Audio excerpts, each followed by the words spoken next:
우리나라 경제에 심각한 위기가 찾아오고 있다. 앞으로 10년이면 우리나라 경제 성장률이 0%대까지 낮아질 수 있다는 연구가 국내외에서 보고되고 있는 상황. 저출산, 고령화 때문에 발생한 생산 가능 인구 감소가 갈수록 심각해진다는 해석이 나오고 있다. 저출산 등으로 인해서 노동할 수가 있는 생산 연령층이 줄어든다는 이야기가 될 것이고, 사회를 좀 이끌어갈 그 인재들의 수도 좀 줄어들 것이다 볼 수가 있고.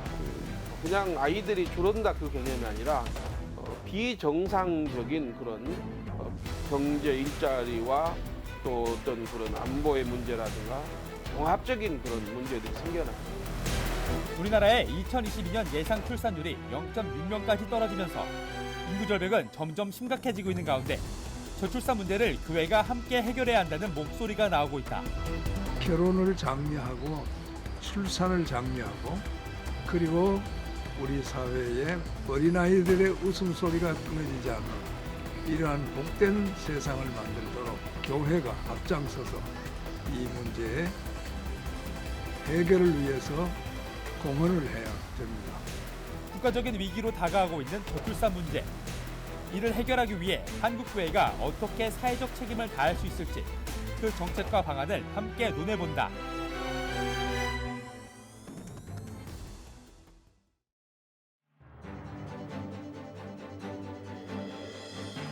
안녕하십니까. 한국교회를 논하다 진행을 맡은 박찬호 교수입니다.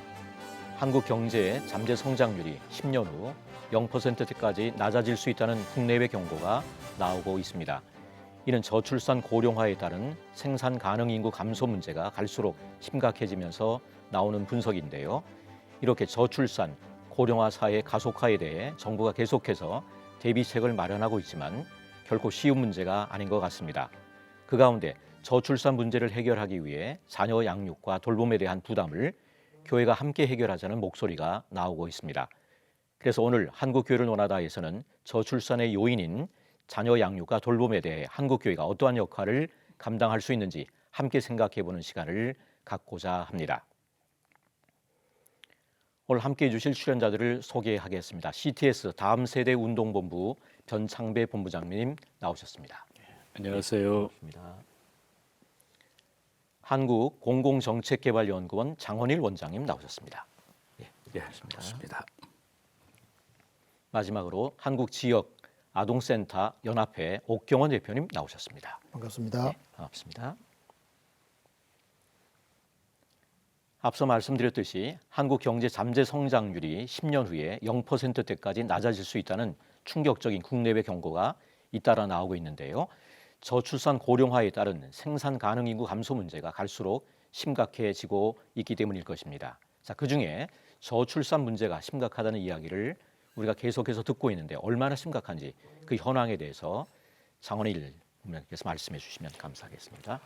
예, 지금 앵커께서 말씀하신 것처럼 지금 0.84병에서 이제 0.7%로 내려가고 있는데, 이게 이제 합계 출산율이 의미하고 있는 게 뭐냐면 가입 여성이 평생 낳을 수 있는 자녀 수를 말하거든요. 그런데 실질적으로 OECD 국가 같은 경우도 보면은 1.63명이에요. 그런데 여기서 우리가 0.83명이라고 하는 것은 절반 정도. 예, 절반 정도밖에 되지 않는 거고, 그리고 이제 전 세계 198개국에서도 최하입니다. 우리나라가.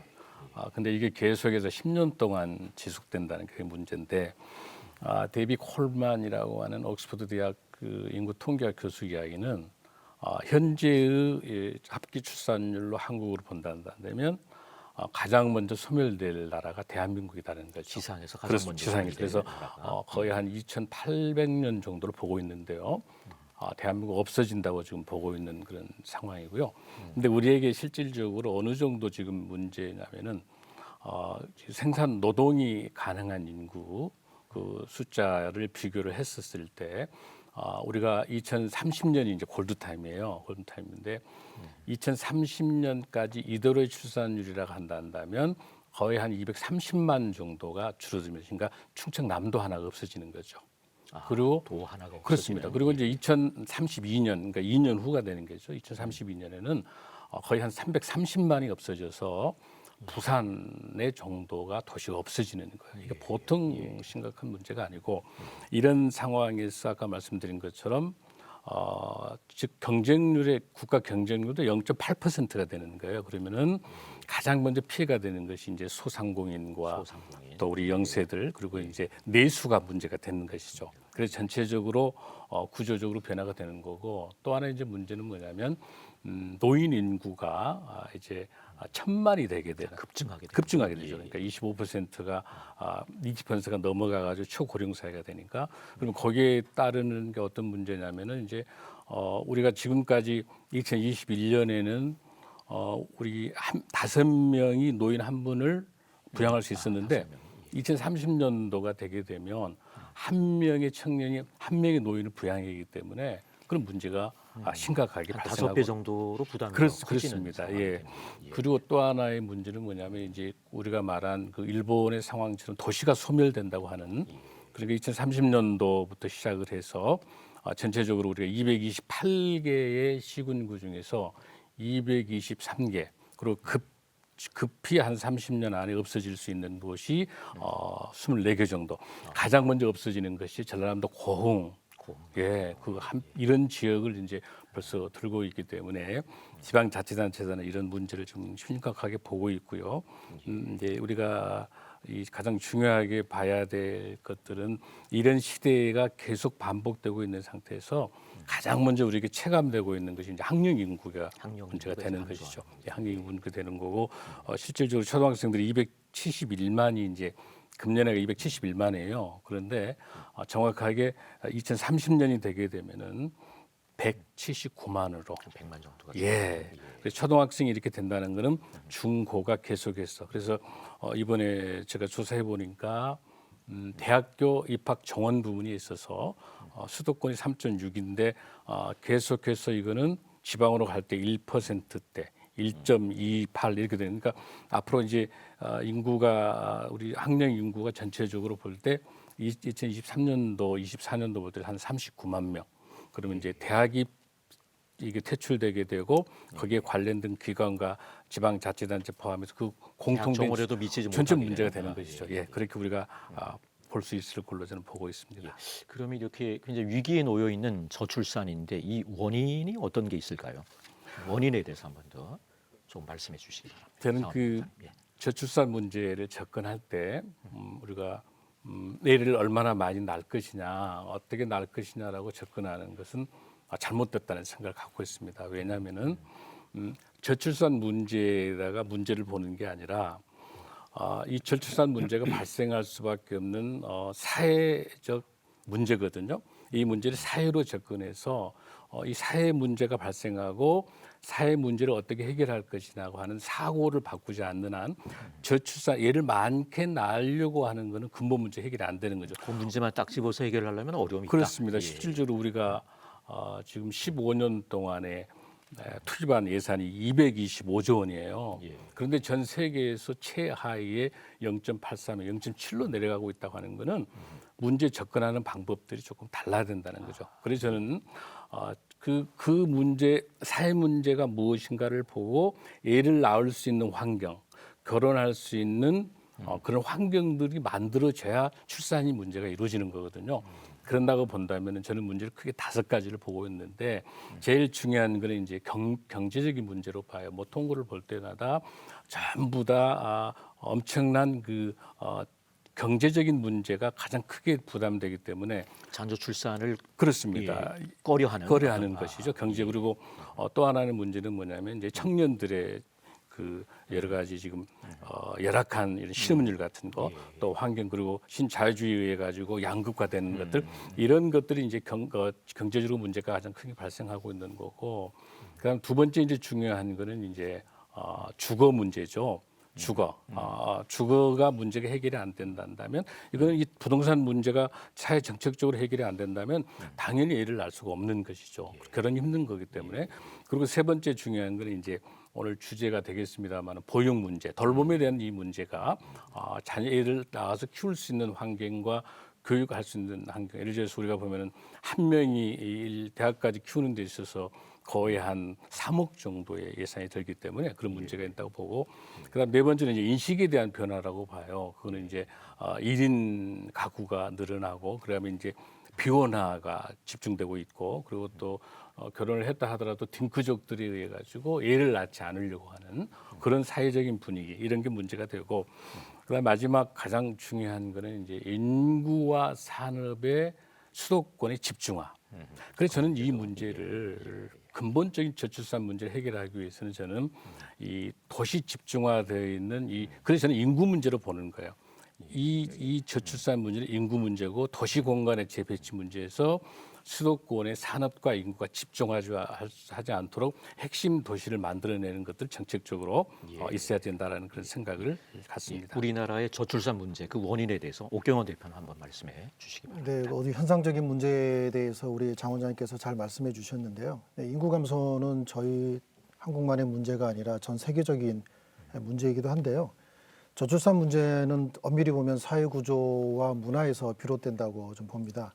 그 과거 농경 사회에서는 그 농사짓는 일손이 필요하기 때문에 그 힘쓰는 남자들이 요구가 됐었죠. 그래서 남아선호 사상이라든지 또 아이를 많이 낳아야 되는 다산의 문제가 있었고, 또 한 지역에 오래 농사를 짓고 기거해야 되기 때문에 부득이 이제 그 대가족 제도가 만들어져야 됐죠. 근데 반면 지금은 그 세계화의 어떤 그 나라들도 다 같이 보면 신유목 사회로 변모해 가고 있다는 것을 알 수 있습니다. 예, 그래서 자주 이동하고, 그리고 고향이라는 개념이 사라졌잖아요. 그래서 이제 과거에는 고향이 어디냐 이런 걸 많이 물었는데, 지금 현대인들은 고향이 어디냐라고 물었을 때 자란 곳이 고향인지 아니면 태어난 것이 고향인지 좀 혼돈스러운 사회에 살고 있거든요. 그게 바로 이제 신유목 사회의 현상들인데, 잘 아시다시피 세종시 정부 이전함으로 인해서 많은 공무원들이 이전을 했고, 또 재개발, 뭐 재건축, 신도시 개발 이런 것들이 이 유목 사회 현상들을 잘 말해주고 있다고 보고요.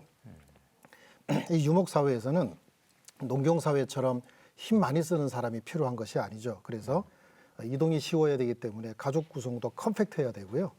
그리고 더 나아가서는 딸린 식구들이 많으면 살기가 힘들어지게 되는 거죠. 그래서 농경 사회의 대가족 형태가 이루어졌다면 신유목 사회에서는 나홀로 세대로 이렇게 컴팩트하게 변화되고 있다는 것을 잘 살펴볼 수 있겠습니다. 자료를 한번 보시면 그 세대 원수별 세대수 비율 변화를 행안부에서 이렇게 내놓은 자료가 있습니다. 2008년도 말에는 31.6%였던 1인 가구가 2020년도 6월이 되니까 무려 38.5%로 늘어났습니다. 그러니까 세 가구 중에 한 가구는 1인 가구인 셈이죠. 더구나 1인 1, 2인 가구를 합하면 60%가 넘는 것을 우리 사회가 이렇게 신유목 사회로 급격하게 변하고 있다는 것을 알 수가 있습니다. 그럼 이런 유목 사회로 변하면 사회 제도도 선제적으로 대응했어야 되는데, 지금 여러 대응 중 하나가 오늘 바로 논의하는 아동 돌봄이라고 할 수 있겠습니다. 네. 자, 그럼 이게 이 저출산 문제를 우리가 얘기하고 있는데, 이 한국 교회가 할 수 있는 역할이 어떤 게 있을지 변창배 본부장 한번 말씀해 주시기 바랍니다. 네, 한국 교회가 신앙적인 면에서 이 출산, 양육, 교육 문제에 대한 이해를 좀 돕는 게 우선 필요한 것 같습니다. 이해하시는 것처럼 특별히 교회가 할 수 있는 일 중에 한 가지는 돌봄에 관한 것인데, 그동안 한국 교회가 돌봄 문제에 대처는 해왔으나 충분하진 않고, 이게 사회가 바뀌는 것에 따라서 새로운 돌봄 수요나 새로운 돌봄에 대한 대처를 해야 된다는 과제가 있습니다. 저희가 그 CTS에서 조사를 해봤는데, 아이들이 학교 끝나고 집에 오는 시간을 조사해봤습니다. 평균 4시 38분에 집에 도착합니다. 4시 38분에 도착한다면 맞벌이 부부의 경우에는 어려움이 생깁니다. 집에 돌아와서 저녁을 보살피고 자녀와 함께 지낼 수 있는 시간이 없기 때문에 그 4시 38분에 학교에서 나온 뒤 그 다음에 어떻게 할 것인가의 문제가 놓여져 있습니다. 사회가 아동 돌봄을 위한 여러 가지 대처를 하지만 특별히 한국 교회가 관심을 둬야 될 때가 이것이 아닌가 하는 생각을 하게 되고요. 또 반면에 이제 이 학교에서 돌아온 아이들을 위한 돌봄을 위해서 부모들이 어디에 관심을 두고 있는가, 어떤 영역의 서비스에 관심을 두고 있는가를 저희가 조사를 해봤습니다. 첫째는 집에서 가까웠으면 좋겠다. 이게 압도적으로 높고 두 번째는 학교 시간의 문제가 압도적으로 높습니다. 학교에서 돌아온 뒤 또 학교에 가기 전 이 시간을 어떻게 부모가 보살필 것인가 하는 문제를 근심하고 있다는 걸 알 수가 있는 거죠. 그 평이나 교육 프로그램은 교육의 질에 대한 문제입니다. 대체로는 요 세 가지 영역, 거리, 시간, 또 교육의 질, 관심이 있다는 걸 알 수 있고 민간 보육시설의 경우에는 이 비용 문제도 관심이 있습니다. 공공보육의 경우에는 많이 비용이 적은데 이 민간 보육시설의 경우에는 비용의 문제도 관심을 두고 있는 걸 볼 수 있습니다. 그래서 앞으로 한국교회가 이 점에서 대처를 하면 출산율에 좀 도움이 될 수 있지 않을까 싶습니다. 사실 지역 아동센터 등 교회 안에서 함께 운영하는 곳들이 많이 있는데, 자 그만큼 교회에서 주일학교 외에 주중에 이제 아이돌봄 사역에 대한 관심도도 꽤 높아지고 있는 것 같은데요. 이 교회에서 운영하는 지역 아동센터가 얼마나 되는지 또 어떤 평가가 있는지 그 부분 또 한 번 더 말씀해 주시죠. 2004년에 아동 그 과거에 우리가 하던 교회가 하던 공부방인 아동 지역 센터로 지역 아동 센터로 바뀌고 법제화됐습니다.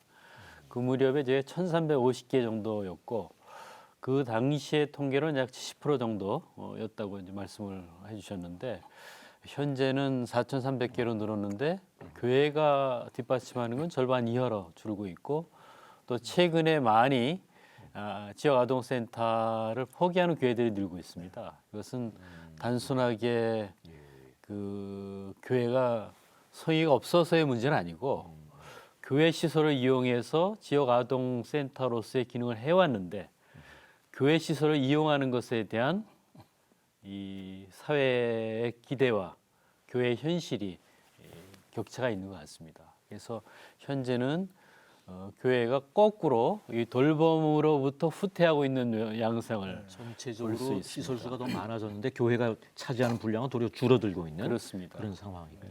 그 가장 큰 이유는 뭘까요? 가장 큰 이유는 이제 이 교회가 이해해야 하는 교회 시설의 이용에 있어서 그 부분. 사회의 이해와 차이가 있는 것 같습니다. 그런 상충이 되면서 이제 문을 닫는 그런 일들이 그 벌어지고 점에서 있군요. 굉장히 안타깝습니다. 예. 저희가 CTS에서 조사한 바에 따르면 믿고 맡길 수 있는 시설이 있으면 그러면 믿고 맡길 수 있으면 좋겠다는 기대가 있는데 급할 때 어떡하냐 또는 뭐 믿고 맡길 기간을 찾기 어렵다 또는 원하는 시간대에 좋은 시설을 구하기 어렵다 이런 문제에 대해서 교회만큼 동네에 가까이 있는 시설이 없기 때문에 사실은 괜찮거든요. 그러니까 참 좋은 그런 일들을 할 수 그리고- 있는 그런 가운데 있는데요. 그렇죠. 그리고 아이를 낳을 때 고민하는 문제를 보니까 가장 고민하는 것이 출퇴근 시간에 맞춰서 맡길 곳이 없다. 그게 가장 크고 심지어는 아이를 맡길 곳이 없으면 나는 퇴사하겠다. 또는 직장을 옮기겠다는 비율이 압도적으로 높습니다. 그 점에서 이 돌봄에 대한 고민이 부모들이 있다는 걸 알 수 있고요. 그럼 적절한 시설에 돌봄 시설이 있을 때 출산율에 어떤 영향을 미칠까를 조사했는데 그 출산율에 영향을 미친다고 답한 사람이 62.2%입니다.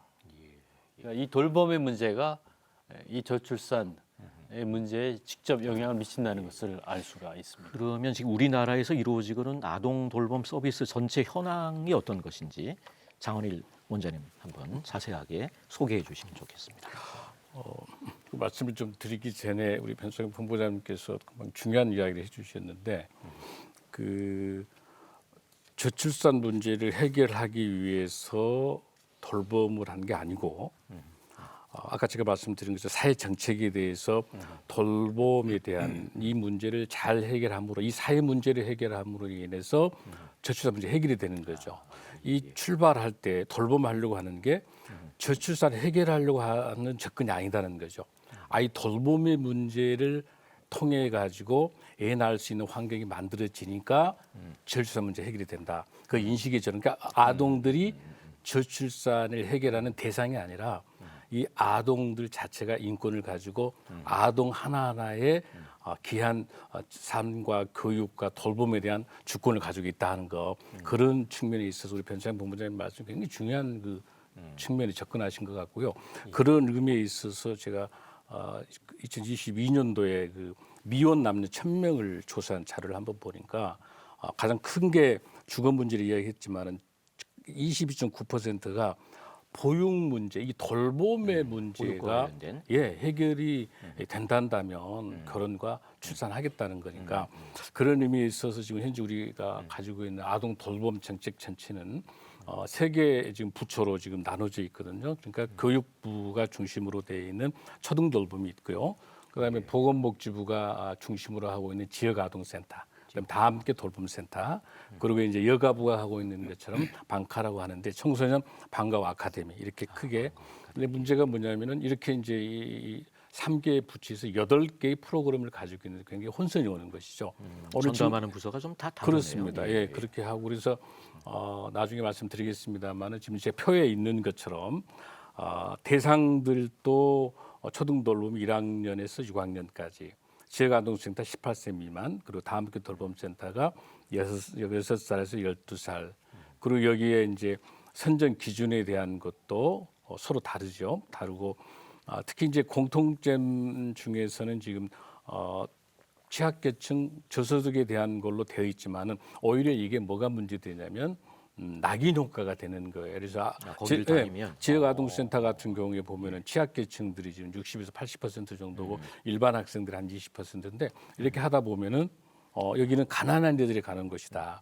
또 청소년 그 방과 아카데미도 가난한 청소년이 가는 거 이렇게 낙인되는 거죠. 그러니까 이런 부분들도 많은 문제가 있다고 보고요. 다만 이제 다음 그 돌봄센터만 이제 10만 원 미만으로 이제 점점 이것도 무상으로 간다고는 하는데 전체적으로 봤었을 때 너무나도 많고 너무 분산돼 있는 거 이제 이런 부분들은 한번 우리가 제고해야 될 필요가 있겠다 그런 생각을 갖습니다. 지금 우리나라에서 이루어지고 있는 아동 돌봄 서비스 현황에 대한 거 옥경원 대표님 또 부연해서 한번 먼저 설명해 주시죠. 아이들이 어떤 방과후 돌봄 서비스를 이용하고 있는지 그리고 그 서비스에 대한 만족도에 대해서 좀 설명을 좀 드리겠는데요. 자료를 보시면서 좀 설명을 좀 드리겠습니다. 그 초등학생의 경우 방과 후에 부모가 약 45% 정도가 돌보고 있고요. 그 다음에 학원이 20% 정도, 조부모 및 친인척이 8%로 나타나고 있고요. 반면에 공적 영역, 그러니까 비공식 영역이 아닌 공식적인 영역에서는 돌봄이 아직 사회적인 요구에 따라서 따라가지 못하는 그런 현상들을 좀 보이고 있는데 2019년도 기준에 의해서 초등 돌봄교실, 이제 돌봄교실 내에서도 이제 연계형 돌봄교실이 있습니다. 그것 포함해서 한 5.6% 정도, 그리고 지역아동센터가 2.2%, 말씀하신 청소년 방과 아카데미가 1.8%, 아이돌봄 서비스가 1.1%로 조사된 바가 있습니다. 가장 많이 이제 부모 돌봄이 이루어지고 있고요. 그 다음에 이제 사교육 현장으로 아이들이 이제 가 있는 거죠. 공적으로 운영이 돌봄이 되고 있는 돌봄 서비스를 이용하는 아이들의 만족도를 한번 살펴보면요. 초등 돌봄 교실이 3% 정도 되고요. 만족도가요. 네, 그리고 연계형 돌봄 교실이 2.6%. 만족도는 더 높은데요. 그 이용하는 그 이용하는 비율을 보면 비율이. 그리고 지역아동센터가 2.2%, 청소년 방과 아카데미가 1.8%로 공적인 영역에서는 여전히 그 이용도가 좀 낮은 것은 알 수 있습니다. 그렇지만 만족도는 상당히 높게 나타나고 있고요. 90%가 다 넘는 것으로 나타나고 있는데 이 공적 돌봄에서는 학교 돌봄이 다른 영역에 비해서 매우 높게 나타나고 있어요. 그런 내용들을 좀 살펴보면 되게 학부모들이나 보호자들이 접근성, 말씀하신 접근성이라든지 그다음에 학교에서 다른 곳으로 이동했을 때의 그 위험성 이런 것들을 고려하고 학교에 대한 그렇죠. 학교에 대한 공공성의 영역을 살펴볼 때 만족도가 비교적으로 높게 나타나고 있는데 표에서처럼 지역아동센터 같은 경우에는 만족도도 높지만 또 불만족도도 높게 나타나고 있거든요.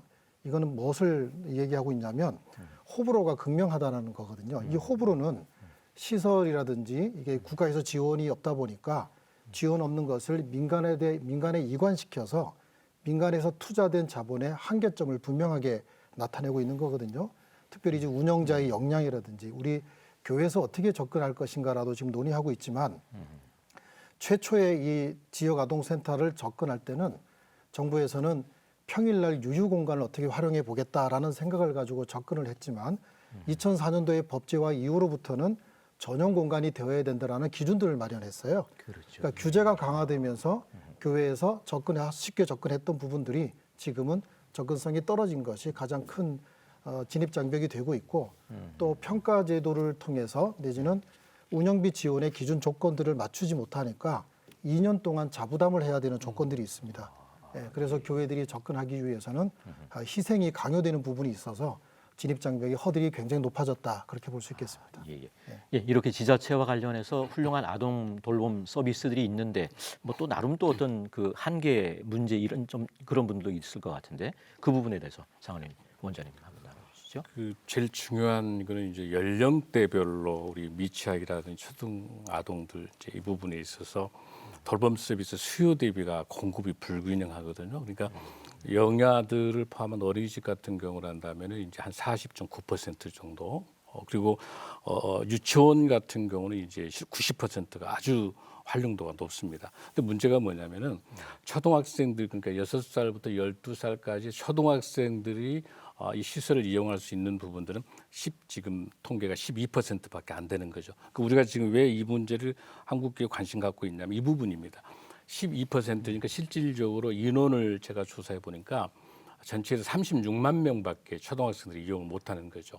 그러니까 정부도 금년에 2022년까지 53만 정도를 하겠다. 그러니까 이게 보면은 그나마 이렇게 올린다 하더라도 12%에서 19.6%밖에 안 되는 거죠. 그러니까 사실은 최소한 50%까지 올리려면 초등학생들이 한 10%, 12% 그렇습니다. 정도? 이용하고 이 돌봄 서비스를 받을 수 있는 그래서 그 부분이 제일 중요하다고 보고 있고 그다음에 두 번째는 아까 말씀드린 것처럼 이제 교육부가 하고 있는 초등돌봄이라든지 그다음에 보건복지부, 여가부 이렇게 3개 부처가 8개 프로그램들을 진행하기 때문에 서로 부처 간에 분절돼 있어요. 서로 이렇게 정책적으로 연합되지 않고 협력이 잘 안 되는 그 부분, 그 서비스 전달되기가 굉장히 효율성이 떨어지는 거, 이 부분이 좀 중요하고요.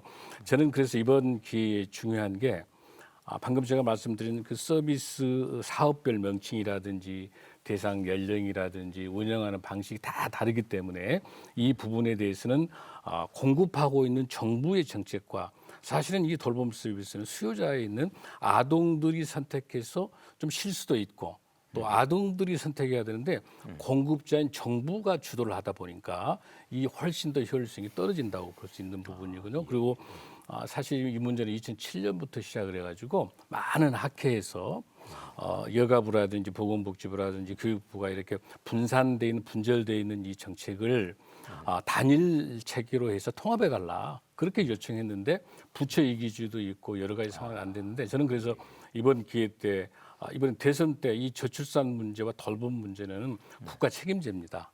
국가가 책임을 져야 되니까 이 사실 부분 국가의 전망이 달리는 문제네요. 국가의 전망이 달린 거니 그래서 저는 이게 사실은 그 아동 돌봄청이 나올 정도로 정부가 이걸 단일 청을 만들어서 관리하지 않으면 이 돌봄 문제가 해결이 안 되면 저출산 해결할 수가 없습니다. 그런 의미에서 저는 그렇게 말씀드리고 마지막은 이제 아동들 그 수요를 배제한 운영하는 그런 방식들 그래서 시간은 뭐 오후 5시, 4시 다 틀리는데 이번에 이제 양 대선 후보들이 이제 시간을 다 오후 7시 옮겼더라고요.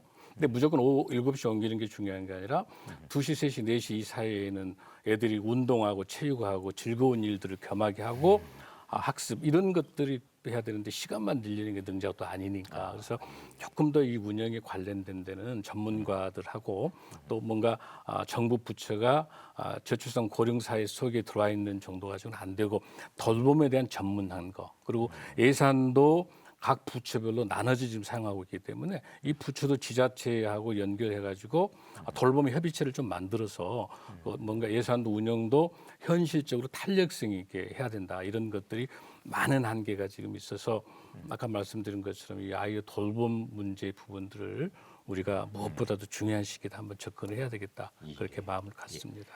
기존의 돌봄 서비스가 가지고 있는 뭐 어떤 아쉬운 점 이 부분 옥경원 대표님도 한번 더 말씀해 주시죠. 돌봄에 대한 국가 책임제 말씀도 지금 하셨고요. 과거에 이제 여러 체계들이 그러니까 세계 부처의 8개의 돌봄 서비스가 운영이 된다고 말씀해 주셨잖아요.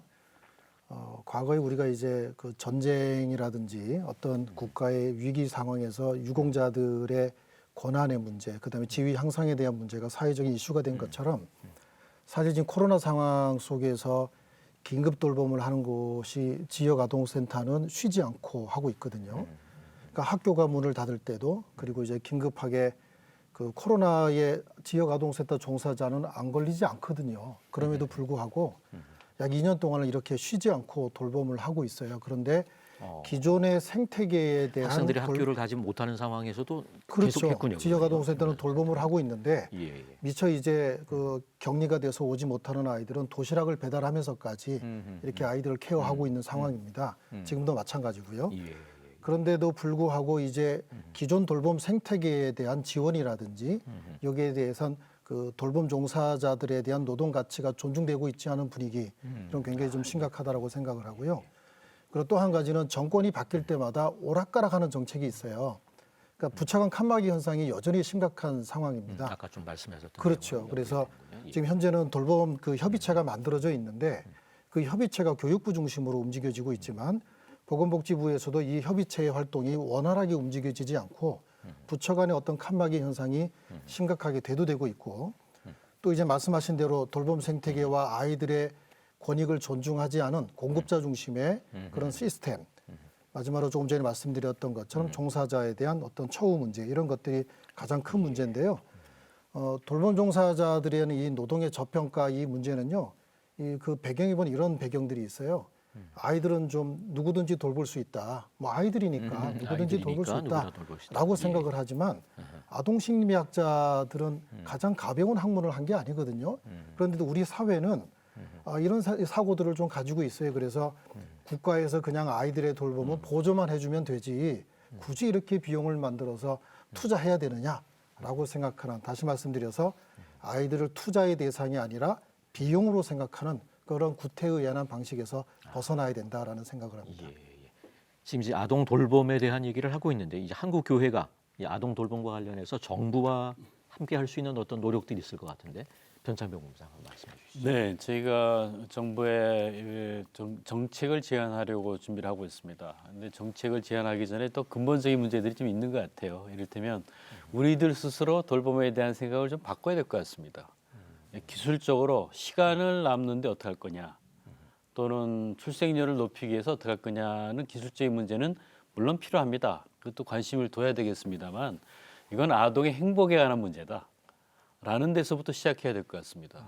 우리나라가 23년도에 어린이날을 제정했고 57년도에 어린이 헌장을 제정했습니다.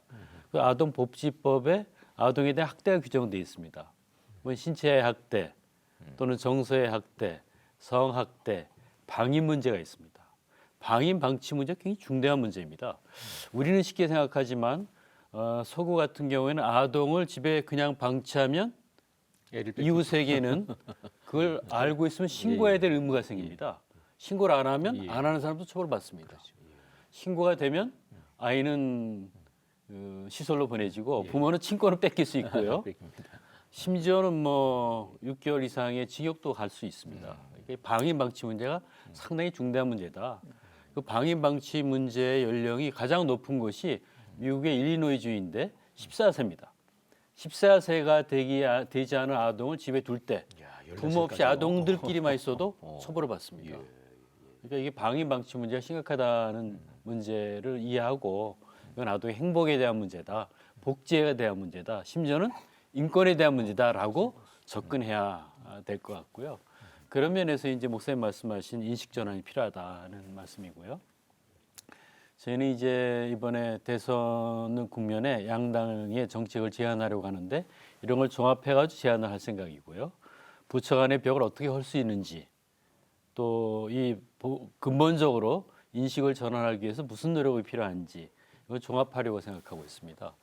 1월 20날 심포지엄을 갖게 되고 2022 대한민국 다음 세대 희망 프로젝트 심포지엄이란 이름 하에서 전문가들을 모시고 하려고 준비하고 있습니다. 예, 아동 돌봄과 관련해서 이 교회가 정부와 함께 협력할 수 있는 부분에 대해서 옥경원 대표님도 한번 나눠주시죠. 한국 교회가 다음 세대를 좀 세워나가기 위해서는 좀 교회 스스로 좀 공교회성을 좀 회복해야 되지 않겠는가라는 생각을 하는데요. 우리는 아무에게도 매이지 않는 자윤이지만 유대인에게는 유대인처럼 헬라인에게는 헬라인처럼 또 약한 자에게는 약한 자처럼 이렇게 고백했던 바울처럼 우리가 정부와 함께 노력할 때는 정부가 가지고 있는 공공성의 가치들을 좀 존중할 필요성이 있다고 좀 생각을 합니다. 지역 아동센터의 경우 60% 이상이 교회에서 운영하고 있는데 국가적으로 어려운 시기에 우리 사회에 이제 교회가 이바지한 건 분명한 건 사실입니다. 지역 아동센터의 60%를 교회가 하고 그렇죠. 있군요. 예. 그리고 이제 한국 교회가 정부나 국민들의 호응을 그렇게 60% 이상, 과거에는 70% 이상이 됐었는데 그렇게 많은 부분 기여하고 이바지를 했으면 사회적으로 호응을 얻는데 기여가 됐어야 되는데 좀 상당히 부족했다라는 생각이 좀 들고요. 예를 들자면 사회 공공성 영역에서 사유화의 문제라든지 또 정부와 함께 일하기 위해서는 이런 문제가 해결이 돼야 되는데 큰 걸림돌이 되어왔던 것이 사실이고요. 또 민주적인 의사결정 구조라든지 사회가 요구하는 그 도덕적 기준에도 우리가 조금 자유롭지 못하다라고 보기 때문에 그런 부분들이 좀 해결이 된다면 정부와 같이 손잡을 수 있다고 생각이 됩니다. 예. 정부도 하기 힘든 이 아동 돌봄 정책에 한국 교회가 왜 나서야 되느냐 뭐 이런 질문하시는 분들이 있을 것 같은데 한국 교회가 반드시 나서야 되는 이유에 대해서 한번 좀 변창배 교수님 나눠주시죠. 한국 교회가 나서야 될 문제는 이거는 국가의 존망이 걸린 아까 문제랑 얘기랑 이미 말씀하신 것처럼 국가의 존망이 걸린 문제이고 우리 사회가 얼마나 건강하게 지속 가능한가의 문제이기 때문에 그거는 우리 한국 교회가 사회나 국가가 위기에 처했을 때 종교가 그동안 해왔던 것은 한민족 고유의 전통입니다. 어떤 종교를 떠나서 국가 사회 문제에 대해서 깊은 관심을 갖고 책임감을 갖고 헌신하며 노력해온 것은 우리가 다 알고 있는 역사입니다. 그런 차원에서 접근해야 되겠고요.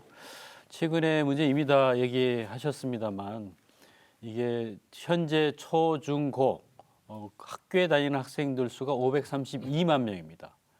그런데 이 532만 명이 10년 만에 140만이 줄었습니다. 앞으로 또 10년 뒤면 그만큼이 줄어듭니다. 학교 운영에서 심각한 문제이고 정부가 100조 예산을 세워서 교육을 뒷받침한다고 하더라도 그것은 있는 프로그램을 돕기 위한 예산이지 그 뒷받침해서 학교 학생들에 대해서 어떻게 더 수를 늘리든지 뒷받침하는 쪽에는 관심을 두지 못하고 있습니다. 가는 어떤 흘러가는 분위기를 바꿀 수 있지는 못하는 거군요. 그렇습니다. 예. 그래서 한국 교회가 이 출산 문제, 또 출산한 아이들의 돌봄 문제, 그 돌봄을 통해서 한 걸음 더 나가면 우리 기독교인의 정체성을 갖고 잘 교육을 해서 훌륭한 대한민국 사람으로 세계인으로 평화를 사랑하고 이웃을 사랑하는 그런 기독교인으로 키우는 그런 노력이 저에게 꼭 필요하다고 생각합니다. 지금 CTS 다음 세대 운동본부장을 맡고 계신데 그럼 이 부분과 관련해서 이 CTS 다음 세대 운동본부가 감당할 수 있는 어떤 역할이 있을 것 같은데 어떤 계획 같은 거 나눠주시면 좋을 것 같습니다. CTS 다음 세대 운동본부는 작년 7월 달에 발족을 했습니다. 목회자 조직으로서의 전국 조직은 7월 달에 발족을 했지만 CTS는 이 일을 10년 이상 관심을 둬 노력을 해왔습니다. 첫 번째 관심을 둔 영역은 대안학교를 돕는 일입니다. 이미 이 대안학교가 500여 개의 학교가 있습니다. 이 학교를 통해서 기독교 신앙에 기초해서 자라는 우리 자녀들이 있습니다. 이걸 돕는 일을 하고 있고요. 두 번째는 이번에 시작한 돌봄 문제입니다. 저희가 돌봄을 통해서 사회가 고민하고 있는 저출생 문제에 대해서 좀 기여하자는 것이고요. 세 번째는 저희는 기독교 오랫동안 선교의 두 축이 하나는 병원이고 하나는 학교입니다. 이 학교를 통해서 사립학교를 많이 만들었는데 이 사립학교들이 계속 사회적으로 어려움을 겪어왔습니다. 특별히 최근에 사립학교법 개정 문제 때문에 진통을 앓고 있고 사립학교 일각에서는 헌법소원까지 제출한 상태입니다. 이 문제에 저희가 관심을 갖고 있습니다. 그래서 이런 이 교육과 보육, 돌봄과 교육 양면에서 다음 세대 운동본부가 노력을 하고 한국 교회와 한국 사회를 뒷받침하기 위해서 함께 기도하고 있습니다. 예, 지역 아동센터 등을 통해 아동 돌봄 사역에 관심을 갖는 목회자들이 많이 계신 것 같습니다. 마지막으로 다음 세대를 살리고 세우고자 하는 그 역할을 함께 감당하고자 하는 목회자와 성도님들에게 한 말씀씩을 부탁드리고 싶습니다. 옥경원 대표님부터 한번 간단하게 나눠주시죠. 저희 단체에 캐치플레이드가 있는데요. 그 캐치플레이드 중에 하나가 이제 그 복음이 최상의 복지다라는 이슈를 가지고 있습니다. 한 인격체를 만나서 그 아이에게 여러 가지 사회복지 서비스라든지 물품을 제공한다든지 해도 그 아이의 본성과 근본이 변하지 않고 그 안에 복음이 들어갔을 때 아이의 근본이 변화되는 것을 저희가 체험을 했기 때문에 복음이 최상의 복지다라는 가치를 가지고 있는데요. 제가 사례 하나를 좀 설명을 하면서 하면 도움이 될 것 같습니다. 그 최근에 지금도 진행 중에 있긴 하지만 그 한 교회에서 분쟁이 생기면서 시골은 아이들이 사라지고 어르신들이 많아지다 보니까 아동복지를 하지 말고 어르신 쪽으로 전환을 해야 된다라고 하면서 한 30여 명이 이용하고 있는 지역아동센터의 문을 닫게 되는 상황에 지금도 직면하고 있어요. 시설장은 퇴사하고 또 아이들은 다 흩어지고 있는 상황인데 그 교회의 어떤 상황들을 살펴보니까 아이들을 조금 전에 말씀드렸던 것처럼 이제 비용으로 생각하는 그런 데서 좀 벌어지는 일인 것 같습니다. 아이들이 점점 사라질 수밖에 없는 상황인데 저는 교회의 위기론에는 좀 동의하지 않습니다. 왜냐하면 교회는 유사일에 계속 위기가 있어 왔었기 때문에 교회의 위기론에 동의하지 않지만 사실 우리가 지금 직면된 위기는 다름이 아닌 우리가 다음 세대를 외면하는 그것 자체가 위기가 아닌가라는 그 생각을 하면서요. 한 아이를 키우기 위해서 한 마을이 필요하다라고 말을 한 것처럼 저는 한 마을의 중심에 교회의 역할이 매우 중요하다 그런 생각을 가지고 있습니다. 목회자와 성도님들에게 한 말씀 장헌임 원장님 나눠주시죠. 시간이 얼마 남지 않았습니다. 우리 골든타임이 이제 2030년인데 이 10년 안에 이 문제를 우리가 해결하지 못하면 우리는 소멸까지 가는 그런 시기인데 우리 한국 교회가 그 어느 때보다도 이 저출산의 문제도 그리고 특히 이 돌봄 문제를 우리 한국 교회 참여함으로 인해서 근본적인 문제를 해결했으면 좋겠고 정확하게 2070년도에 3,700만 명으로 인구가 반토막 난다는 사실, 정치, 경제, 사회, 문화, 교육 모든 총체적으로 우리 종교 모든 영역까지 우리 영향이 오는 이 저출산 문제를 우리 한국 교회 기도하고 생육하고 번성하고 충만하라고 하는 하나님의 말씀처럼 우리 한국 교회가 신뢰도를 회복하고 공공성과 공교회성들이 회복돼서 특히 돌봄 영역에 있어서 신뢰가는 정말 맡길 수 있는 그런 돌봄센터를 우리 교회가 잘 맡아서 저출산의 귀한 정책에 함께 참여했으면 좋겠다라는 생각을 갖습니다. 감사합니다. 오늘 한국교회를 논하다에서는 저출산의 요인인 자녀양육과 돌봄에 한국교회가 어떠한 역할을 감당할 수 있는지에 대해서 귀한 말씀들을 들어보았습니다. 저출산, 초고령화 사회 진입으로 한국교회와 대한민국은 모든 분야에서 큰 위기에 직면해 있다고 합니다. 이러한 사회적 위기를 정확하게 진단하고 대안을 제시할 수 있도록 한국교회의 지속적인 기도와 관심들이 필요한 것 같습니다. 그중에서도 다음 세대가 행복한 아동돌봄 정책 심포지움과 같이 다음 세대들을 위해 한국교회들이 함께 할 수 있는 귀의 장들을 통해 다음 세대들과 전 세대 모두가 새롭게 세워졌으면 하는 그런 바람을 가져보게 됩니다. 한국교회를 논하다 오늘 순서 여기서 마칩니다. 시청해 주신 여러분 고맙습니다.